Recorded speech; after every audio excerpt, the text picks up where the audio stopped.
আমি বাসে উঠেছিলাম। ভোপাল থেকে পুনে পৌঁছাতে প্রায় ১৬ ঘণ্টা সময় লাগে।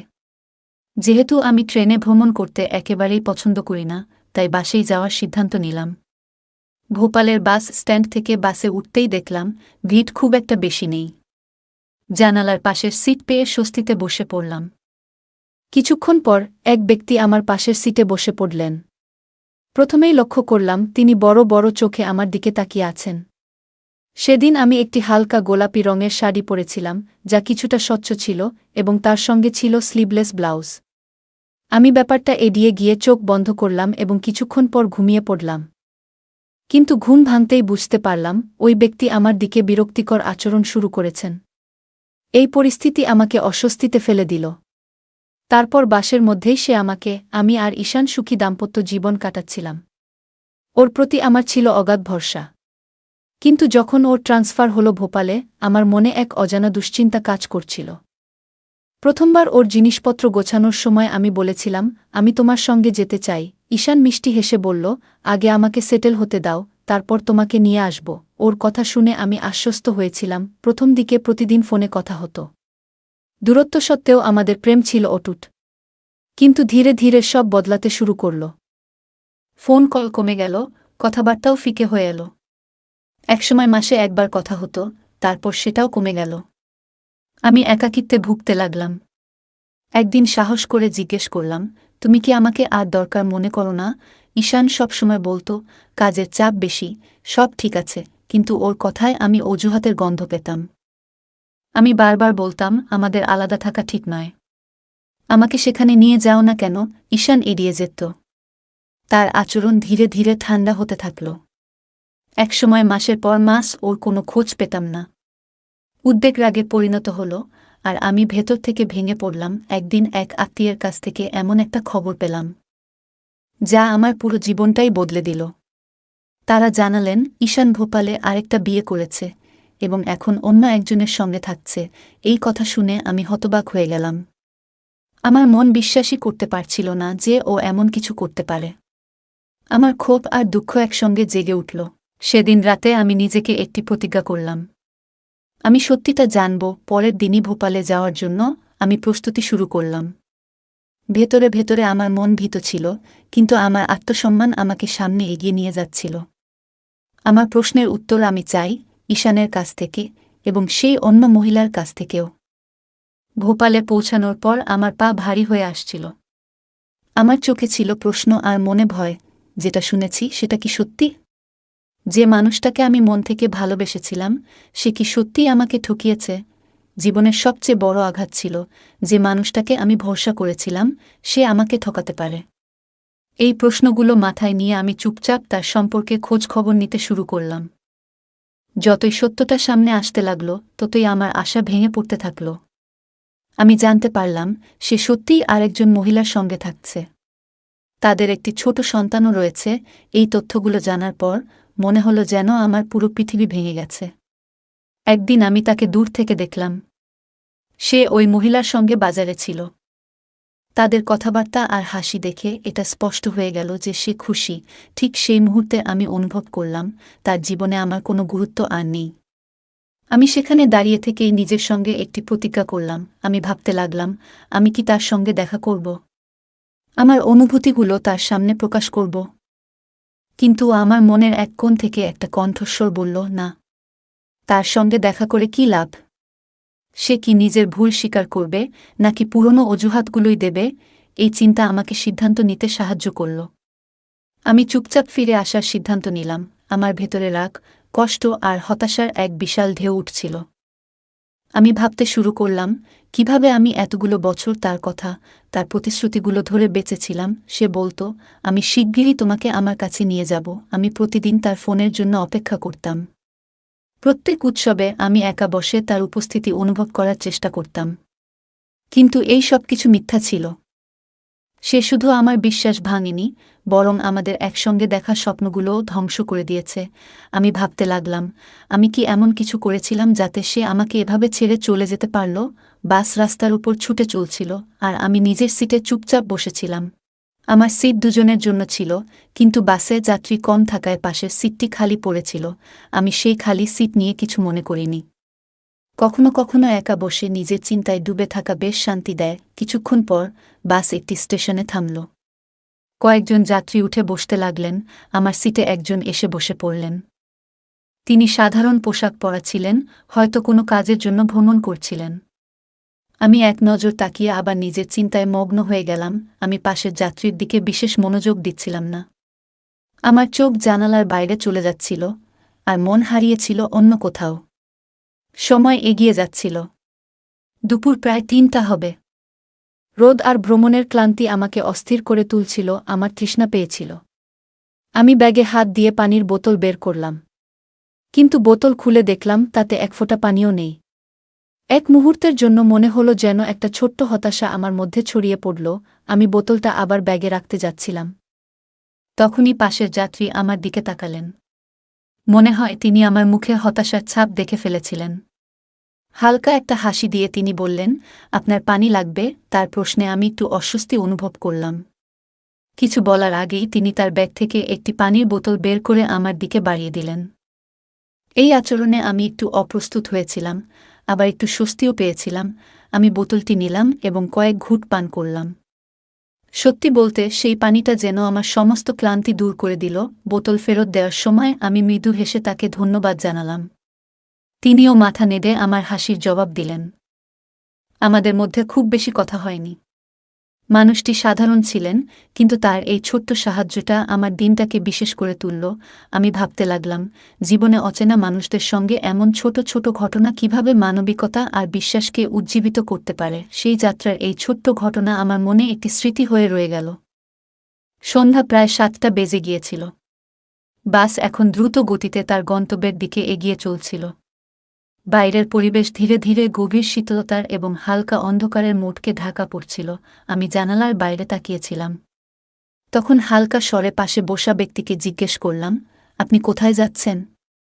তিনি মুচকি হেসে উত্তর দিলেন, আমি পুনেতে যাচ্ছি। এটা শুনে আমি একটু অবাক হলাম। বললাম, আমিও তো পুনেতে যাচ্ছি। তিনি হালকা হাসলেন।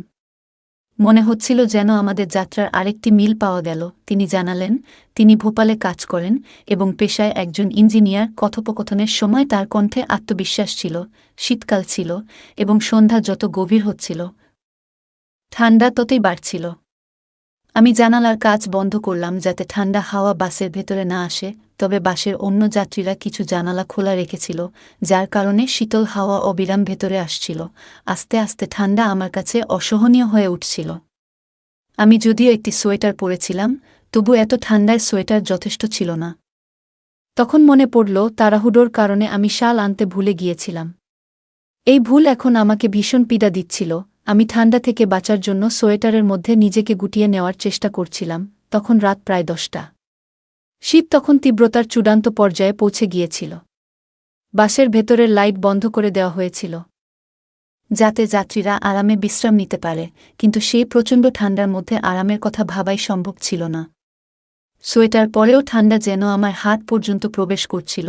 আমার পাশে বসে থাকা ব্যক্তিটি তার ব্যাগ থেকে একটি শাল বের করে নিজেকে জড়িয়ে নিল। আমাকে দেখে সম্ভবত সে বুঝতে পেরেছিল যে আমি ভীষণ অস্বস্তিতে ছিলাম। কিন্তু সে কিছু বলল না। আমি তার দিকে তাকিয়ে রইলাম, মনে মনে আশা করছিলাম যে হয়তো সে সাহায্যের প্রস্তাব দেবে।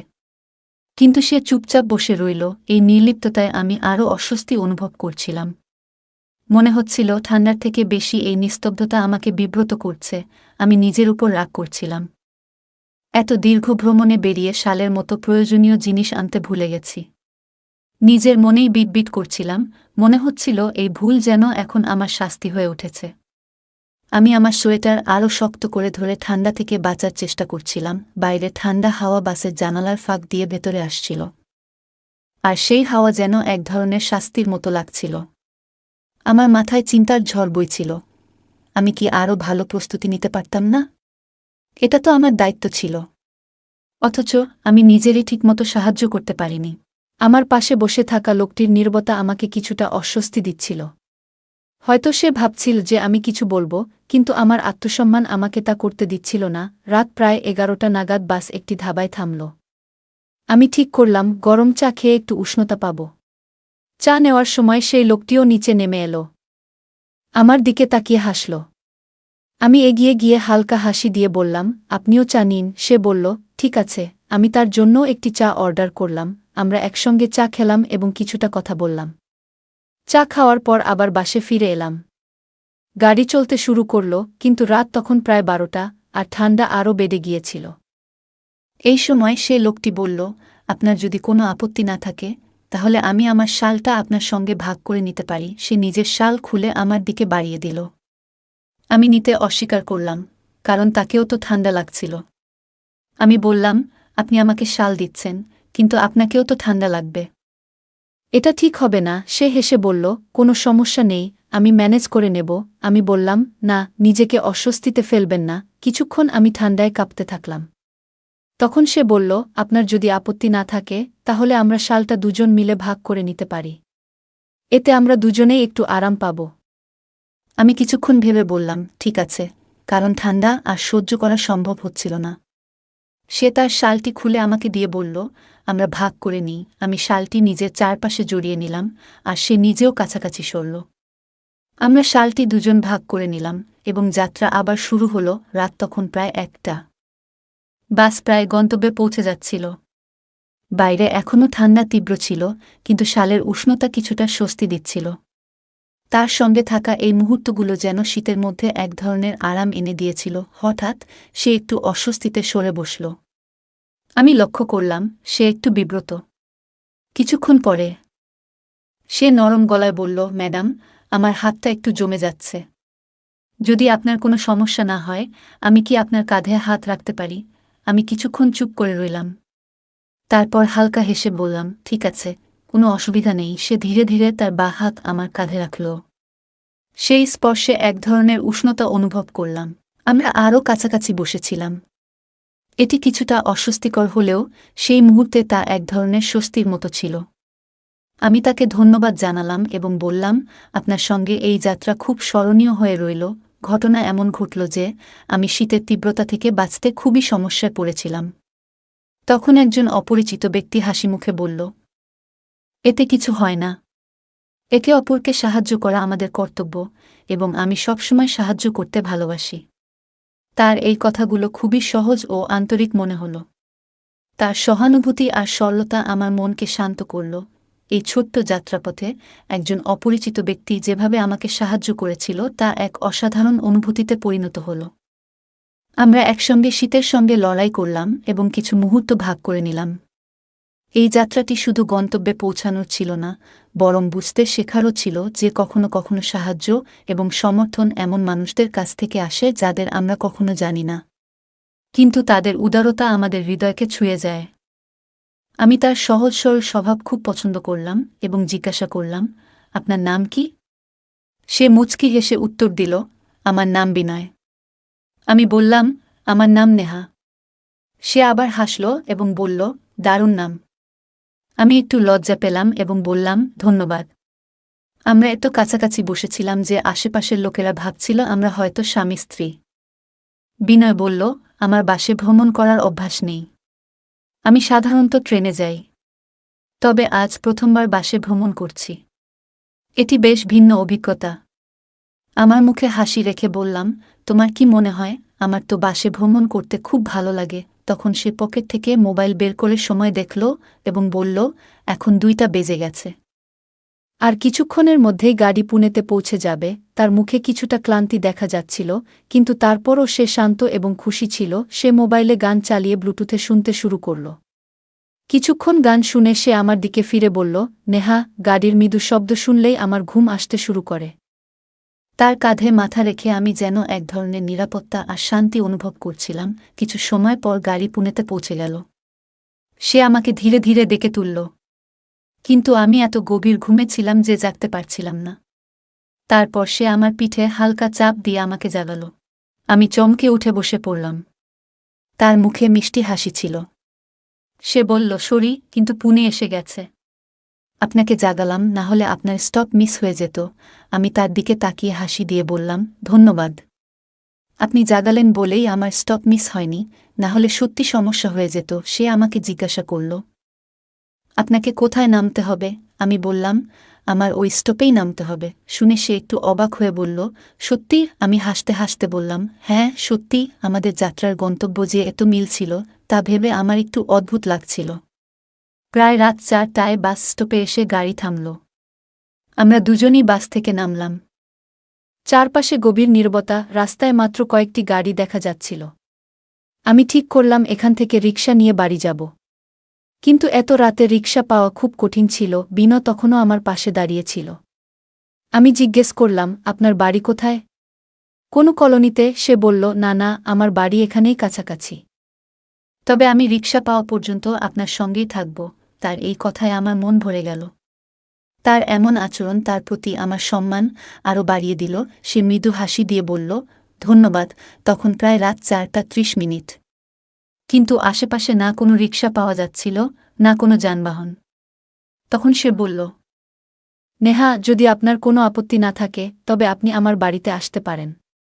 আমার বাড়ি এখানেই কাছাকাছি। এত রাতে এখানে দাঁড়িয়ে থাকা নিরাপদ নয় বলে মনে হচ্ছে। আমি কিছুক্ষণ ভেবে দেখলাম।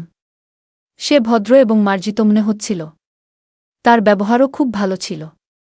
তাই তার উপর ভরসা করে বললাম, ঠিক আছে, চলুন। আমরা দুজনেই নিজেদের ব্যাগ নিয়ে হাঁটতে শুরু করলাম। পথের নিস্তব্ধতায় আমরা তেমন কথা বলিনি, তবে তার সঙ্গে হাঁটতে আমার বেশ শান্তি লাগছিল। কিছুক্ষণ পরে আমরা একটি সাধারণ বাড়ির সামনে পৌঁছালাম। সে পকেট থেকে চাবি বের করে দরজা খুলল। আমরা ভিতরে প্রবেশ করলাম। তার বাড়ি বড় ছিল না, ছোট্ট দুটি ঘরের একটি সজ্জিত এবং পরিষ্কার বাড়ি। সে মুচকি হেসে বলল, নেহা, আমার বাড়িতে আপনাকে স্বাগত। আমি লাজুক গলায় বললাম, ধন্যবাদ। সে জানালো, আমি এখানে খুব কম সময় থাকি। আমার কাজ ভোপালে বেশি হয়।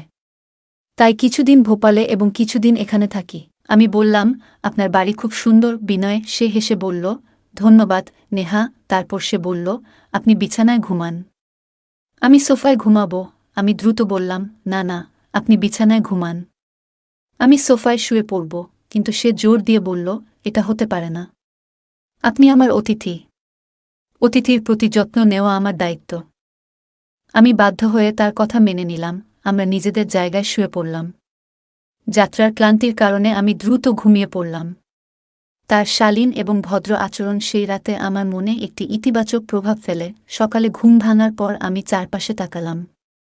দেয়ালে একটি ঘড়ি ঝুলছিল এবং তখন সকাল 9টা।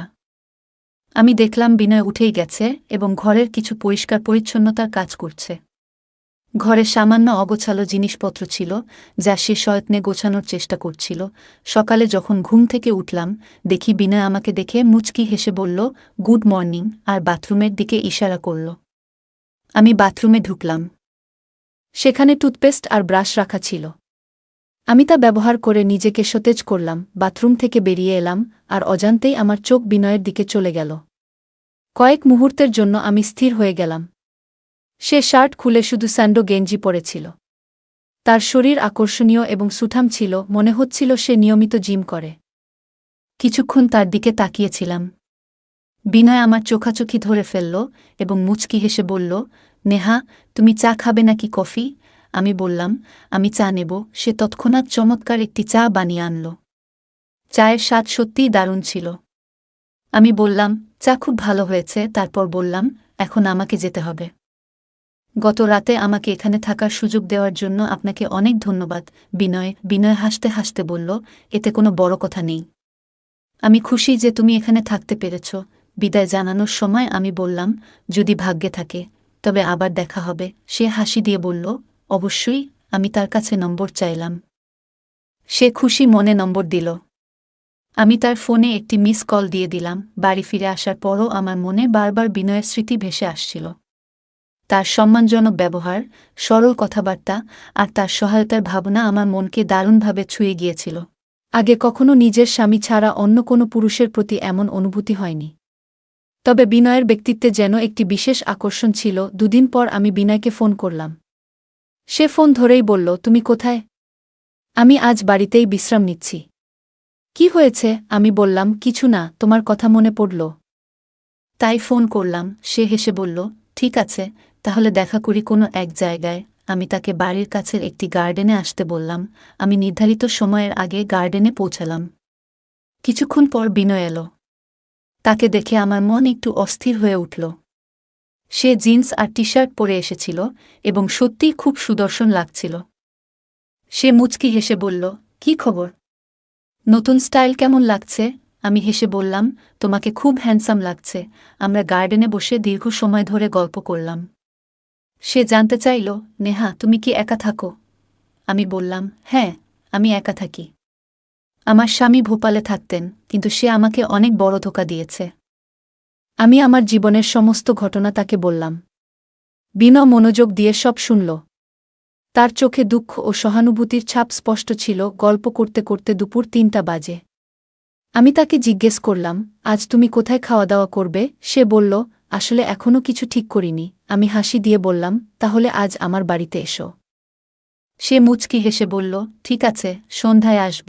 আমরা একে অপরকে বিদায় জানালাম। সন্ধ্যায় ৬টা ৩০ আমি তাকে ফোন করলাম। বললাম, বিনয়, তুমি কি আসছো? সে বলল, অবশ্যই, আমি রওনা হচ্ছি। ঠিক সময়ে বিনয় আমার বাড়িতে পৌঁছাল। আমি তাকে স্বাগত জানালাম এবং বললাম, আমি আগেই খাবার তৈরি করে রেখেছি। আমরা দুজন একসঙ্গে ডাইনিং টেবিলে খাবার খেতে বসলাম। সেদিন আমি একটি হালকা গোলাপি রঙের শাড়ি পরেছিলাম, যা কিছুটা স্বচ্ছ ছিল, এবং তার সঙ্গে ছিল স্লিভলেস ব্লাউজ। খাওয়া শেষ হওয়ার পর আমরা সোফায় বসে গল্প করতে শুরু করলাম। গল্পের ফাঁকে বিনয় আমাকে বলল, আপনাকে এই শাড়িতে অসাধারণ সুন্দর লাগছে। তার এই প্রশংসা শুনে আমি হেসে বললাম, সত্যিই। বিনয়ের সঙ্গে গল্প করতে করতে আমি আমার ফোন বের করলাম। আমি বললাম, বিনয়, আমার ফোনে একটি অ্যাপ ইনস্টল হয়ে গেছে, কিন্তু আমি সেটি ডিলিট করতে পারছি না। আপনি কি ঠিক করতে পারবেন? বিনয় বলল, আমাকে দিন, আমি দেখিনি। সে আমার পাশে বসে কয়েক সেকেন্ডেই ফোনের সমস্যাটি সমাধান করে দিল।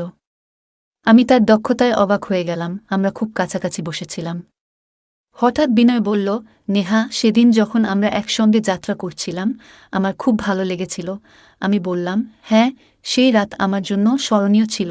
আমাদের দৃষ্টিগুলো একে অপরের সঙ্গে আটকে গেল। ধীরে ধীরে সে আমার হাত ছুঁয়ে দিল এবং গভীরভাবে আমার চোখের দিকে তাকাল। তার মুখ আমার এতটা কাছাকাছি এলো যে মুহূর্তটা যেন থমকে গেল। আমি ওকে যতটা চিনেছি, তার সরলতা আর আন্তরিকতা সবসময় আমাকে টেনেছে। সে এতটা কাছে আসলেও আমার মনে কোনো অস্বস্তি জাগেনি। কিছুক্ষণ পরে আমরা যখন একটু দূরে সরে দাঁড়ালাম, তখন তার চোখে এক ধরনের লজ্জা আর দ্বিধা ফুটে উঠল।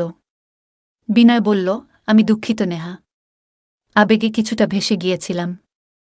এটা ইচ্ছাকৃত ছিল না। তার কণ্ঠে ছিল আন্তরিকতা এবং মুখে ছিল এক ধরনের দুশ্চিন্তার ছাপ। আমি হালকা হেসে বললাম, কোনো সমস্যা নেই বিনয়।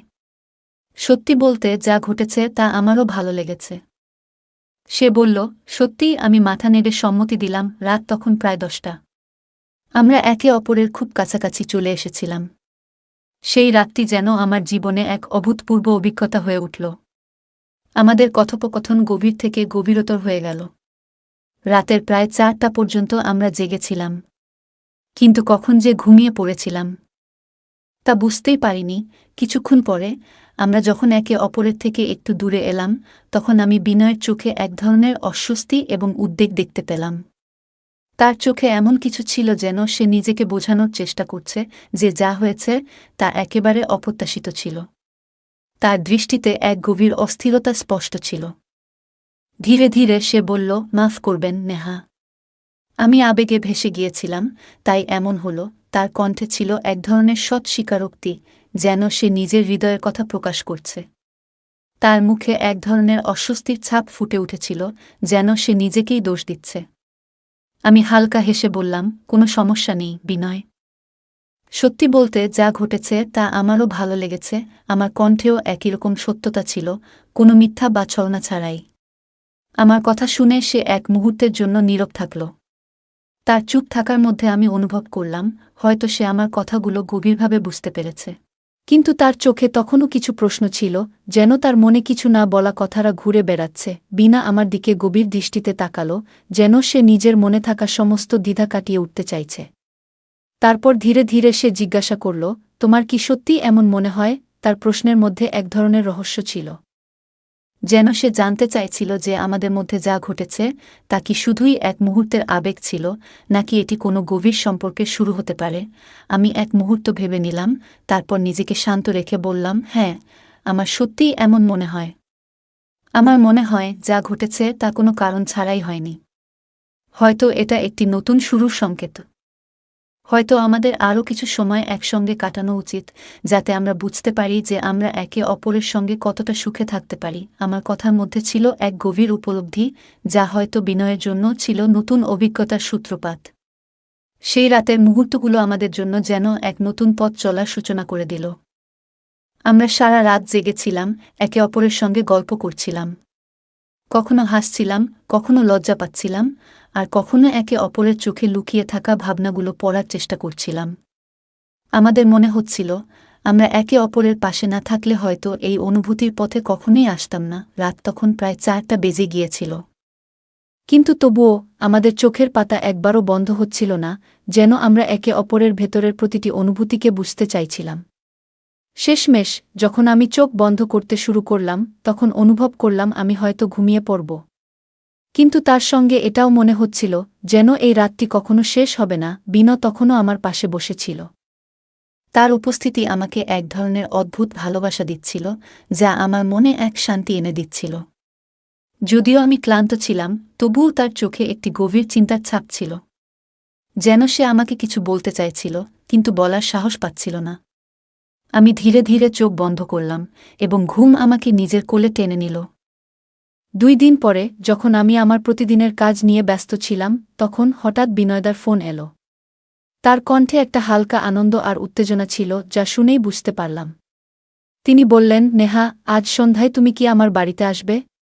কাল আমার ছুটি, আমরা আরাম করে গল্প করব, একসঙ্গে খাওয়া দাওয়া করব, আর ইচ্ছে করলে রাতে থেকেও যেতে পারো। তার কথার ভঙ্গিমায় একটা স্বাভাবিকতা আর আন্তরিকতা ছিল, যেন তিনি আমাকে এক নিরাপদ আর স্নিগ্ধ পরিবেশে নিয়ে যেতে চাইছেন। তার আমন্ত্রণ শুনে আমি কিছুক্ষণ চুপ করে রইলাম। বিনয়দার এই প্রস্তাবটা আমার কাছে একটু অপ্রত্যাশিত ছিল, কিন্তু আমি সেটা ঠান্ডা মাথায় ভেবে দেখলাম। তার নিমন্ত্রণ আমাকে একদিকে কৌতূহলী করল, আবার অন্যদিকে একটু দ্বিধাগ্রস্ত করল। তিনি আমার থেকে কি প্রত্যাশা করছেন, সেটা একেবারে স্পষ্ট ছিল না। আমার মনেও এক ধরনের মিশ্র অনুভূতি কাজ করছিল, তবুও আমি মনে মনে ভাবলাম, এটা আমার নিজের অনুভূতিগুলো বোঝার একটা সুযোগ। হয়তো এটাই সঠিক সময়। তার প্রস্তাব আমার মনে একটু সংকোচ তৈরি করেছিল, কিন্তু আমি ঠিক করলাম যে আমি এই সুযোগটা গ্রহণ করব। আমাকে সেই প্রশ্নগুলো করতে হবে, যেগুলো বহুদিন ধরে আমার মনে জমেছিল। আমি জানতে চাইছিলাম, তিনি কি আমার সঙ্গে তার জীবন কাটানোর জন্য প্রস্তুত?